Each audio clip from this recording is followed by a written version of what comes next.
Hello, welcome to this podcast on straps and casters, ropes and risers.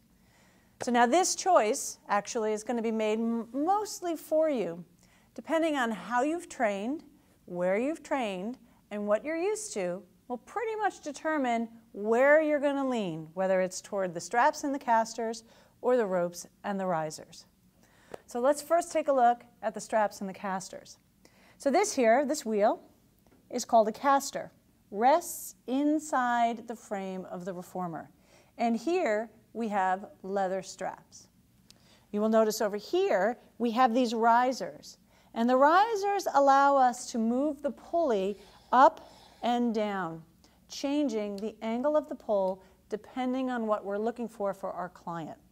You will notice that we have ropes attached to these pulleys.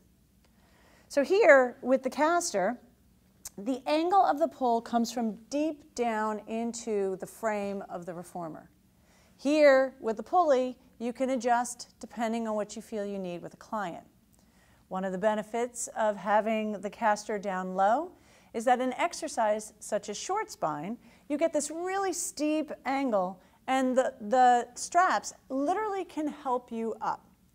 Here, you can change that or you can play with it, and it may affect the feel slightly depending on where you position the pulley. One of the downsides is because that caster is lower than the shoulder rest, there might be some instances where the actual leather strap gets caught in and around the shoulders. Again, depending on how you're trained and how you cue your clients will depend on whether or not that becomes an issue. By raising the ropes, you would be able to pretty much eliminate that problem. So let's take a look at the leather straps, shall we? So now I don't know about you, but I always associate leather with fine goods, like the leather in your car seat or fine leather shoes. And the leather here on the Reformer really does look quite attractive. Now the leather you can find on our more classical Reformers, on our centerline Reformer and on our Fletcher Reformer. What you need to know about the leather is it's fairly fixed in length. And I say fairly fixed because we do have some adjustability. As a natural material, leather stretches. And in order to adjust for that stretching, the Fletcher literally has a belt buckle underneath the carriage, whereas the centerline has a different buckle structure and a little bit of canvas material that allows you to make fine adjustments. But you cannot adjust this on the fly. So if you need more length, what you can do is here you'll see a ring attached to your loop. If you need more length, you would add a strap to that. Or if you're doing arm work, you would add some handles to that. Now if you come over here to our ropes, so these ropes are nautical ropes and they have a bit of a dynamic quality to them. But they don't stretch unevenly the way the leather does. Another interesting thing to me about the leather is you see these ropes will meet a loop.